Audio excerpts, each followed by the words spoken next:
مصیبتوں کو ٹالنے والا، ان مصائب کو ختم کرنے والا، ان تکلیفوں سے نجات دینے والا ہمارا رب ہے۔ ہمیں اپنی مشکلات میں، اپنی تکلیفوں میں، اپنے مصائب و آلام کے اندر اپنے رب سے رجوع کرنا چاہیے۔ اللہ کے محبوب علیہ السلام پر جب کوئی مصیبت آتی تو حضور مصلی بچھا کے نماز کے لیے کھڑے ہو جاتے، حتیٰ کہ بیماریوں میں اس سے شفا مانگے۔ اللہ اکبر! بدر کی لڑائی آپ دیکھیں، اللہ کے محبوب مصلی بچھا لیتے ہیں اور صحابہ ایک حضور کے لیے چھپر بنا جسے ریش کہتے تھے، اور اس کے نیچے حضور بیٹھ جاتے ہیں اور الہاؤ زاری کرتے ہیں، اور ساری رات حضور کی الہاؤ زاری میں گزرتی ہے، حتیٰ کہ حضور کی مبارک چادر سر سے سرک کے کندھوں پہ آ جاتی ہے اور کندھے سے سرک کی حضور کے مبارک کمر پہ آ جاتی ہے، اور صدیق اکبر رضی اللہ تعالیٰ عنہ بار بار کندھوں پہ اور سر پہ ڈالتے ہیں اور کہتے ہیں حسبک اللہ، آپ کے لیے اللہ کافی ہے حضور، بس کیجئے۔ لیکن حضور بار بار اللہ کے حضور عرض گزار ہوتے ہیں، اور پھر اس کے بعد صبح جب میدان کارزار میں ہیں تو پوری قوت کے ساتھ اللہ کے محبوب کفار کے خلاف ڈٹ جاتے ہیں۔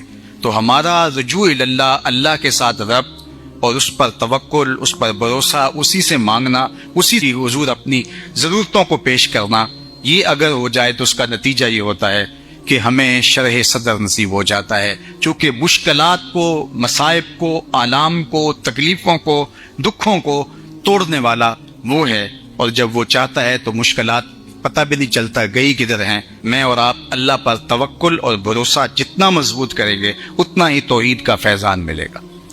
آج بحیثیت مجموعی ہمارا توکل بہت کمزور ہو گیا ہوا ہے، اور اللہ تعالیٰ جل شانہ سے تو بلکہ آج کل مانگنے کا ہمارا انداز بھی بہت کمزور ہو گیا ہے۔ ہم اسباب پہ بہت زیادہ توجہ رکھتے ہیں، جب بھی کوئی مشکل آتی ہے تو اس مشکل کو ٹالنے کے لیے زیادہ تر اس کے جو ظاہری اسباب ہیں ہمارا فوکس وہی ہوتا ہے اور اس کی طرف دوڑتے ہیں۔ ہمارے دین نے انہیں ظاہری اسباب کو اختیار کرنے سے منع نہیں کیا، لیکن جب کوئی مشکل ہو، جب کوئی مصیبت ہو تو ان مصیبتوں کو ٹالنے والا، ان مصائب کو ختم کرنے والا، ان تکلیفوں سے نجات دینے والا ہمارا رب ہے۔ عمومی طور پہ کہا جاتا ہے یہ دنیا والے ہیں، یہ دین والے ہیں، اور یہ دو تقسیمات کر دی جاتی۔ یہ تقسیمات ہمارا دین ہمیں نہیں سکھاتا۔ دونوں پلڑے برابر رکھو، دنیا بھی اور دین بھی۔ اصل دنیا کیا ہے؟ مولا رومی بولے چیز دنیا از خدا غافل بودن۔ دنیا ہے کیا؟ خدا سے غافل ہونے کا نام دنیا ہے۔ وہ آپ چاہے ممبر پہ بیٹھ کے غافل ہیں یا دکان پہ بیٹھ کے غافل ہیں، وہ آپ دنیا داری کر رہے ہیں۔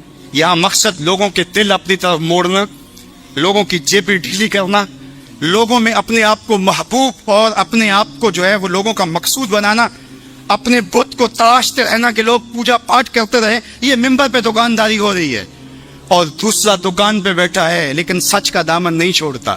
میرے حضور نے فرمایا سچا تاجر قیامت کے دن پیغمبروں کے ساتھ اٹھایا جائے گا۔ تو دنیا اور دین یہ دونوں ساتھ ساتھ چلتے ہیں۔ تو دین اور دنیا دو الگ الگ خانے نہیں ہیں۔ اسلام ترک دنیا سے روکتا ہے لیکن گھر کے دنیا سے بھی بچنے کی تلقین کرتا ہے۔ رہبانیت کا درس بھی نہیں دیتا۔ لا رہبانیت فی الاسلام، اسلام میں رہبانیت نام کی کوئی چیز نہیں ہے کہ تم گھر بار چھوڑ دو، تم بستی چھوڑ دو، تم کوہ غار کی زندگی اختیار کرو۔ اسلام کا یہ مزاج نہیں ہے۔ ابھی بات ہو رہی تھی، حضور نے مواقات قائم کیے مدینہ المنورہ، اور مواقات مدینہ یہ کائنات کا ایک انوکھا باب ہے، اور یہ ایک الگ مضمون اور عنوان ہے کہ دو افراد کو، ایک انصار لیا اور ایک مہاجر لیا، اور حضور نے ان کے درمیان مواقات قائم کر دی۔ تو حضرت ابو الدرداء اور حضرت سلمان فارسی کے درمیان حضور نے مواقات قائم کی۔ تو جن کے ساتھ بھائی چارہ تھا وہ پھر حال پوچھنے جاتے تھے کہ میرے بھائی کو پریشانی تو نہیں ہے۔ تو حضرت سلمان فارسی گئے حضرت ابو الدرداء کے گھر، تو دیکھا کہ حضرت ابو الدرداء کی بیوی وہ عام سے کپڑوں میں تھی۔ تو انہوں نے کہا کہ میری بہن یہ کیا ماجرا، میلے کچیلے واجبی سے کپڑے؟ تو کہا کہ تمہارے بھائی کو دنیا کے ساتھ کوئی رغبت نہیں ہے۔ عورت آراستہ ہو، حضور نے عورت کی خوبیاں بیان کی کہ بہترین عورت وہ ہے جب اس کا شوہر دیکھے اس کو تو اس سے خوش کر دے، وہ اس کا لباس، اس کی حیات اور طرز زندگی ایسا ہو کہ مرد کے لیے مسرت، خوشی اور سرشاری کا ذریعہ ہو، تاکہ اس کی نظر یکسو رہے اور اس کے خیالات پراکندا نہ ہوں، اس کی سوچوں میں آوارگی نہ آنے پائے۔ تو کہا کہ تمہارے بھائی کو رغبت ہی نہیں ہے دنیا کے ساتھ، اس لیے مجھے اس کی کوئی ضرورت نہیں ہوتی۔ خیر حضرت ابو الدرداء آئے تو کھانا لائے، تو حضرت سلمان فارسی نے کہا کہ آپ بھی کھائیے۔ کہا میں روزے سے۔ کہا کہ میں تو نہیں کھاؤں گا جب تک آپ نہیں کھائیں گے۔ تو نفلی روزہ مہمان کے لیے توڑا جا سکتا ہے؟ تو انہوں نے روزہ افطار کر لیا، ساتھ بیٹھ کے کھانا کھایا، رات پڑی، سونے لگے، تو حضرت ابو دردا وہ صلاح بچھا لیا۔ حضرت سلمان فارسی نے کہا کہ جناب آپ کو میرے ساتھ سونا پڑے گا۔ اللہ اکبر، یار وہ صوفی حضور کی تربیت کے پالے ہوئے تھے، آج تو پھر فتویٰ متوجہ ہو جاتا نا کہ اس نے مجھے نماز سے روکا ہے، یہ دارا اسلام سے خارج ہے۔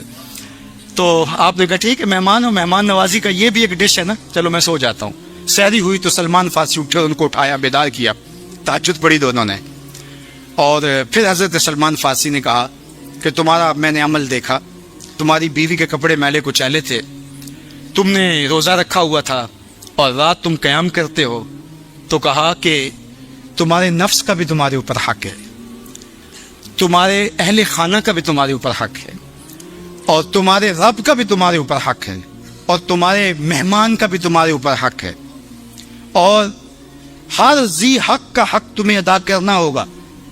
اور یہ بات چھڑی اور پھر دونوں چلتے ہوئے حضور کے پاس آ گئے۔ خوشا وہ وقت کے فیض عام تھا ان کا، خوشا وہ وقت کے فتح مقام تھا ان کا۔ کیسے وہ لمحے تھے، آج تو کوئی ملتا ہی نہیں ہے۔ درد ہو تو سنائیں کس کو، زخم ہو تو دکھائیں کس کو، ٹکڑے ہوں کس کی دہلیز پہ رکھے، کس کے کندھے پہ سر رکھ کے روئے، کوئی رہا ہی نہیں ہے۔ تو وہ اٹھے اور حضور کے پاس آئے، اور حضرت سلمان نے اپنی کہانی سنائی اور ابو درداء نے اپنی بات کہی۔ تو میرے حضور نے کیا کہا سنو، ارشاد فرمایا صدق سلمان، کہا میرے سلمان نے سچ کہا ہے۔ تو ہمارا دین ہمیں یہ کہتا ہے کہ تمہاری زندگیاں خوبصورت ہو، رب کا حق بھی ادا کرو۔ اور حضور نے ایک شخص کو دیکھا وہ سخت کمزور ہے، تو آقا کریم نے فرمایا کہ کیا ماجرا ہے، تم بہت کمزور ہو، تو نے کوئی دعا تو نہیں کی تھی رب سے؟ کہا جی حضور میں نے اللہ سے دعا کی تھی۔ کیا دعا مانگی؟ کہا میں نے اللہ سے کہا مالک جو بھی تکلیفیں ہیں، مصیبتیں ہیں، وہ آخرت کے حصے کی بھی دنیا پہ بھیج دے تاکہ یہیں فارغ ہو کے جاؤں، آخرت میری صاف ہو جائے۔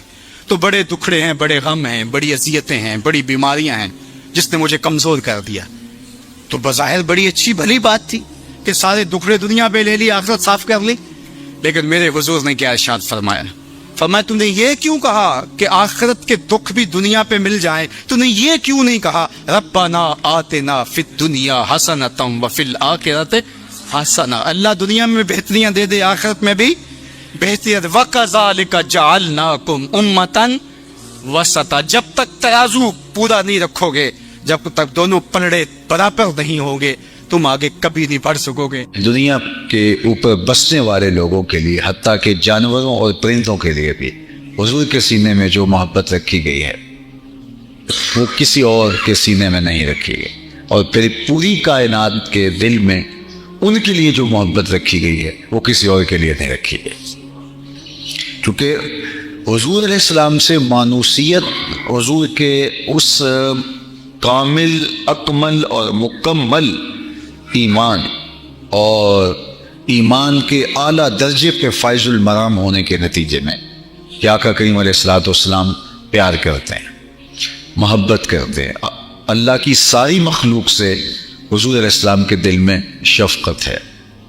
ایک جنازہ جاتا ہے تو حضور اس جنازے کو دیکھ کے افسردہ سے ہو جاتے ہیں۔ تو کسی نے کہا کہ یہ تو یہودی کا جنازہ ہے، تو آقا کریم نے فرمایا کاش کہ یہ مسلمان ہوتا اور حالت ایمان میں جاتا اور جنت اس کا مقصود ہوتا۔ مفہوم یہ ہے۔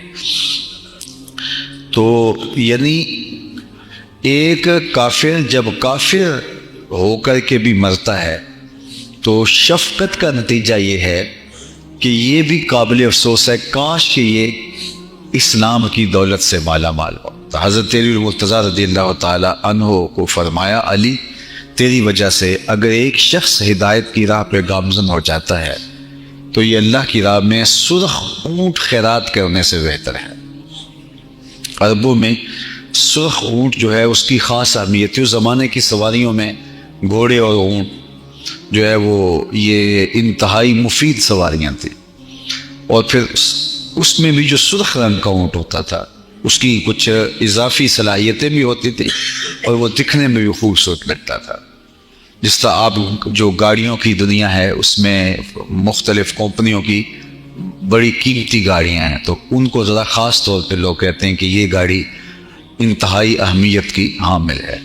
جن کو پتہ نہیں تو وہ بعض بات ہے. ہم ایک دفعہ ایک ملک میں گئے تو بڑی اچھی گاڑی پہ کوئی 5-6 دن سفر رہا. تو جب اس کا ایک فنکشن ایسا تھا مجھے وہ اچھا لگا تو میں نے کہا کہ یہ کتنے وہ کی آتی ہوگی. تو انہوں نے کہا کہ یہ تو اتنے کی آتی ہے. میں نے کہا یہ تو بہت مہنگی. تو انہوں نے کہا جی ہاں اس کی اتنی قیمت. تو میں یار پہلے دن بتا دیتے کوئی اس کا مزہ ہی لے لیتے. ہم تو اس کو عام گاڑی سمجھ کے جیسے کے اوپر گھومتے رہے ہیں. تو اب جو ان کی خاصیتوں سے واقف ہیں وہ تو سمجھتے ہیں کہ بھائی کیا بات ہے. تو سرخ اونٹ جو ہے یہ آج کی, اب مجھے کوئی غلط نہ ہو جائے, کوئی کسی گاڑی کا نام لو آپ کہیں کہ آپ نے کوئی اتنی اچھی گاڑی کا نام نہیں لیا. تو اس زمانے کی بہترین سواری جو تھی سرخ اونٹ, اور لوگ سرخ اونٹ کے پیچھے وہ اہل عرب جس طرح وہ ایک ان کی دیوانگی ہوتی تھی. تو حضور نے فرمایا علی تیری وجہ سے اگر کوئی ایک بندہ ہدایت کی راہ پہ گامزن ہو جاتا ہے تو وہ سرخ اونٹ خیرات کرنے سے بہتر ہے. چونکہ سرخ اونٹ جو ہے وہ خیرات نہیں کیا جاتا تھا.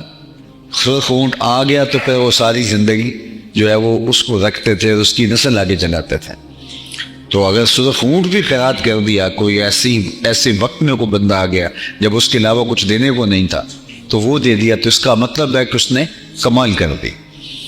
تو سرخ اونٹ خیرات کرنا یہ بہت بڑی ثقافت ہے, اس دور کی بہت بڑی ثقافت. لیکن اگر تیری وجہ سے ایک بندہ راہ ہدایت پہ آ گیا تو فرمائیے اس سے بھی زیادہ افضل اور اشرف. تو پھر مومن جو ہے اس کی محبت کا تقاضا یہ ہے کہ وہ کسی کی ہدایت چاہے گا. اور اللہ کے محبوب علیہ السلام کی محبت کہ لوگوں کے اسلام لانے کے لیے حضور اس قدر حریص تھے کہ اللہ تعالیٰ خود فرماتا اللہ کا باقی النفس کا محبوب آپ اپنی جان کو جوکھوں میں ڈال لیا ہے, اپنے آپ کو مشقت میں مبتلا کر دیا ہے ان کی ہدایت کی خاطر. طٰہٰ ما انزلنا علیک القرآن لتشقیٰ, اے 14ویں رات کے چاند محبوب ہم نے قرآن اس لیے تو نہیں اتارا تھا کہ آپ مشقت میں پڑ جائیں. تو حضور علیہ السلام سخت حریص تھے کہ لوگ ایمان لیں, اور پھر جو حضور کے جو ہے وہ پیغام کو تسلیم کر لیتے, ایمان کے دائرے میں آ جاتے, ان کے لیے حضور کی حرص وہ تو قرآن نے دوسرے الفاظ میں ان لفظوں کے ساتھ بیان کیا, عزیز علیہ ما عنتم حریص علیکم بالمؤمنین رؤوف رحیم. تمہارا مشقت میں پڑنا اس نبی پر گراں گزرتا ہے. جب تم مشقت میں پڑ جاتے ہو تو ان پر گراں گزرتا ہے.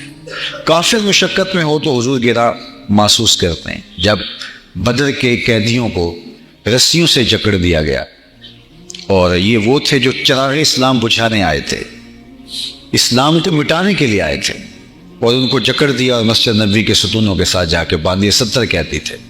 حضرت بلال فرماتے ہیں کہ میں نے دیکھا کہ حضور جاگ رہے, رات گہری سے گہری ہوتی چلی جا رہی ہے, لیکن حضور بیدار ہے اجرا یا نور میں. پھر کبھی حضور ادھر جاتے ہیں کبھی ادھر جاتے ہیں. تو میں نے آگے بڑھ کے عرض کیا میرے ماں باپ آپ پہ قربان ہوں, حضور آپ کی یہ بے قراری کیسی ہے؟ تو آقا کریم نے فرمایا کہ ان کی رسیاں سختی سے بندھ گئی ہیں جس سے ان کے ہاتھوں کو تکلیف ہو رہی ہے اور وہ مجھے سونے نہیں دے. پھر اسی وقت رات کو رحمت عالم صلی اللہ علیہ وسلم کے قلب اطہر کو قرار دینے کے لیے ان کی رسیاں ڈھیلی کی گئی.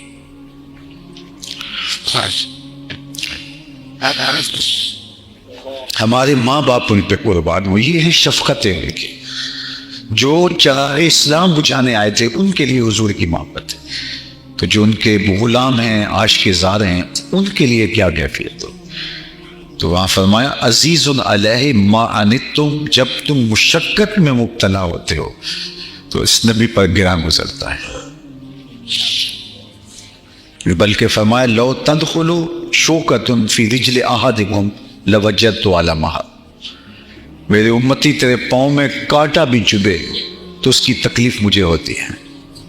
مبتلائے درد ہو کوئی عذر ہوتی ہے آنکھ, کس قدر ہم درد سارے جسم کی ہوتی ہے آنکھ. عزیز علیہ ما عنتم, تمہارا مشقت میں پڑنا نبی پر گراں ہوتا ہے, یہ تکلیف میں مبتلا ہو جاتے ہیں. اللہ اکبر. حریص علیکم, اور تمہارے معاملے میں سخت حدیث بخشش کے معاملے میں، تمہاری دنیا کی بہتری کے معاملے میں، تمہاری آخرت کی بہتری کے معاملے میں۔ حضور کے سامنے دو چیزیں ہوتی تو ان میں سے حضور آسان کو پسند کرتے، حالانکہ وہ مشکل کو بھی حضور بجا لا سکتے تھے، لیکن آسان کو اس لیے پسند کرتے کہ میری سنت لوگوں کے لیے قابل عمل ہوگی تو میری امت پر مشقت نہ ہو۔ اللہ اکبر۔ حتیٰ کہ فرمایا لولا ان اشق علی امتی لامرتہم السواک، اگر میں اپنی امت پہ شاک نہ جانتا تو میں ہر نماز کے لیے جو وضو کیا جاتا ہے اس میں مسواک کرنا لازم اور فرض قرار دیتے، لیکن مجھے لگا کہ اس سے یہ مشقت میں پڑ جائیں گے، کبھی جلدی میں ہوتے ہیں، کام کاج کا آنے والے دور میں تو فرصت نہیں ہوگی، تو جس طرح وضو لازم ہے اس طرح وضو کے ساتھ مسواک بھی لازم کر دیتا تو یہ مشقت میں مبتلا ہو جاتے۔ میرا جی چاہ رہا تھا لیکن میں اپنی چاہت کے باوجود اس کو لازم نہیں کیا۔ کیوں نہیں کیا؟ لولا ان اشق علی امتی، کہ میری امت پہ شاک نہ ہو جائے، میری امت پہ مشکل نہ ہو جائے۔ حضور نے فرمایا لوگوں حج کے لیے آیا کرو۔ اقرا بن حابس کھڑے ہوئے کہ افی کل عام یا رسول اللہ، حضور ہر سال آیا کریں؟ حضور خاموش رہے۔ پھر فرمایا حج کے لیے آیا کرو، تو اقرا بن حابس نے کہا افی کل عام، ہر سال؟ تو پھر خاموش رہے۔ پھر تیسری مرتبہ فرمایا تو پھر انہوں نے کہا کہ ہر سال؟ تو حضور خاموش رہے۔ پھر وقفہ سکوت توڑتے ہوئے فرمایا کہ تم سے پچھلی امتیں نبیوں پر کثرت سوال کی وجہ سے ہلاک ہوئی، بار بار نہیں پوچھنا چاہیے، اور فرمایا لو کل تو نام لواجبت، اگر میری زبان سے ہاں نکل جاتی تو ہر سال ہی واجب ہو جاتا، لیکن حضور نے 3 مرتبہ خاموشی اختیار فرمائی۔ یہ ہے حضور کی امت پر شفقت۔ وقت زیادہ نہ ہو تو دنیا میں بھی اور آخرت میں بھی حضور کی شفقت کی اتنی مثالیں ہیں۔ ابن ابی دنیا نے اپنی سند کے ساتھ ایک حدیث روایت کی ہے۔ اللہ اکبر۔ اس حدیث کو حدیث بطاقہ کہتے ہیں۔ یہ آپ میں سے جو لوگ عرب جاتے ہیں تو جب وہ چٹ لکھ کے دیتے ہیں، بل دیتے ہیں، تو وہ جو پکڑاتے ہیں اس کو کہتے ہیں یہ بطاقہ ہے۔ اس حدیث کا نام ہی حدیث بطاقہ ہے۔ وہ کیسے کہ حشر کا دن ہوگا اور حضور ایک جگہ پہ تشریف فرما ہوں گے، اور ایک شخص کو اس کے اعمال کے تلنے کے بعد فرشتے اٹھا کر کے جہنم کی جانب لے جا رہے ہوں گے، اس لیے کہ اس کے عمل کم ہیں، گناہ اس کے زیادہ ہیں، نیکیاں تھوڑی ہیں، تو اس کو جہنم کی جانب لے کے جا رہے ہوں گے۔ تو گزرتے ہوئے اس سمت سے جا رہے ہوں گے جہاں حضور تشریف فرما ہو، تو اچانک اس غلام کی نظر حضور کے چہرے انور پہ پڑے گی، تو وہ حضور کو مدد کے لیے فریاد کرے گا، پکارے گا کہ حضور مجھے یہ جہنم میں لے کے جا رہے۔ تو حضور اس کی مدد کے لیے اٹھیں گے، بلکہ وہاں حدیث کے لفظ ہیں کہ جو چادر ہوگی اس چادر کا ایک کونا حضور کے کندھے پہ اور دوسرا کونا زمین میں گھسڑ رہا ہوگا، یعنی اتنی تیزی سے حضور اس غلام کی طرح بڑھیں گے کہ ہوتا نا کسی ہنگامی حالت میں تو پھر چادر نہیں سنبھالی جاتی، تو اس طرح حضور جا رہے ہوں گے، جا کے فرشتوں سے پوچھیں گے کہ اس کو کیوں جہنم میں لے کے جا رہے ہو؟ تو وہ کہیں گے اس کا نامہ اعمال تولا گیا تو نیکیاں تھوڑی ہیں اور گناہ زیادہ ہے۔ تو حضور فرمائیں گے کہ اس کا نامہ اعمال دوبارہ تولا جائے۔ فرشتے مزاحمت نہیں کریں گے کہ نامہ اعمال تو تل گیا تو دوبارہ کیوں کریں، چونکہ فرشتے جانتے ہوں گے صدر دیوان حشر یہی سرکار ہے، دوبارہ نصب کر دیا جائے گا ترازو اور نامہ اعمال تلے گا تو واقعی نیکیاں تھوڑی اور گناہ زیادہ۔ تو حضور ایک کاغذ کا ٹکڑا، اسے بطاقہ کہتے ہیں جس کی وجہ سے اس حدیث کا نام حدیث بطاقہ ہے، تو اس کے نیکیوں والے پرڑے میں رکھیں گے تو وہ نیکیوں والا پرڑا اوپر اٹھ جائے گا۔ یہ بات ذہن میں رکھیے، یہ دنیا کے ترازو جو ہیں، جو پلڑا بھاری ہوتا ہے وہ نیچے جھکتا ہے، وہ جو پلڑا بھاری ہوگا وہ اوپر اٹھے گا، کیونکہ نیکیوں کا وزن جو ہے وہ چونکہ عالم بالا کی چیز ہے تو یہ کشت ثقل والا معاملہ وہاں نہیں ہے، وہاں اوپر اٹھے گا، تو نیکیوں والا پلڑا اوپر اٹھ جائے گا۔ جب نیکیوں والا پلڑا اوپر اٹھ جائے گا تو ظاہر ہے اس کا فیصلہ اب جنت کا ہو جائے گا. تو وہ حضور سے لپٹ رہا ہوگا, عرض کرے گا میرے ماں باپ پہ قربان, کیا تھا اس کاغذ کے اندر؟ تو فرمایا کہ میرے غلام انتہائی خلوت میں اور انتہائی محبت میں تیرا پڑا ہوا درود تھا جو تو نے میرے اوپر پیش کیا ہے. تو فرمایا عزیز علیہ ما عنتم, تمہارا مشقت میں پڑھنا اس نبی پر گراں گزرتا ہے. حریص علیکم, اور تمہارے معاملے میں یہ بہت حریص ہے. اس حرص کی ایک مثال آپ کو دینا چاہوں گا. فرمایا میرے اللہ نے مجھے اختیار دیا کہ یا تو آدھی امت بغیر حساب کے جنت میں ڈال دیں گے, جنت میں بھیج دیں گے, اور آدھی کا ہم حساب کر لیں گے. یا تو یہ چیز قبول کر لو یا پھر حق کی شفاعت لے لو. حضور فرماتے ہیں اخترت الشفاعہ, میں نے شفاعت والا سودا قبول کیا ہے. اللہ اکبر. یا تو یہ چیز لے لو کہ آدھی امت بغیر حساب کی جنت میں اور آدھی کا حساب کر لیں گے, یا پھر شفاعت کا حق لے لو, جس کی چاہو شفاعت کر کے انہیں بخشوا لینا. تو حضور فرماتے ہیں اخترت الشفاعہ. تو ہمارے بزرگ فرماتے تھے آپ کو پتہ تو چل ہی گیا ہوگا کہ شفاعت والا حق کیوں لیا ہے. حضور آدھی والا سودا نہیں کرنا چاہتے, شفاعت کر کے سب کو بخشوانا چاہتے ہیں. تو یہ ہے حضور کی محبت. تو اب حضور سے لوگوں کی محبت یہ بھی کلا گنوان ہے, اور وہ آپ جانتے ہیں پتھروں نے بھی کی ہے, درختوں نے بھی کی ہے, اور حضور سے محبت جانوروں نے بھی کی ہے. پہاڑ بھی بلا کسی سے محبت کرتے ہیں, لیکن احد کی چھاتی میں بھی حضور کا پیار رکھا گیا ہے. خشک لکڑیاں بھی حضور سے پیار کرتی رہی ہیں. تو جب مومن مرکز محبت ہوتا ہے تو حضور علیہ السلام ایسے مرکز محبت ہیں کہ پوری کائنات ان سے محبت کرتی ہے, اور ان کی محبتی دین ہے, ان کی محبتی زندگی ہے. فی جلندری کا ایک شعر مجھے بہت اچھا لگتا ہے, محمد ہے متاع عالم ایجاد سے پیارا, محمد ہے متاع عالم ایجاد سے پیارا, پدر مادر برادر جان مال اولاد سے پیارا. محمد کی محبت دین حق کی شرط اول ہے, اسی میں ہو اگر خامی تو سب کچھ نامکمل ہے. وآخر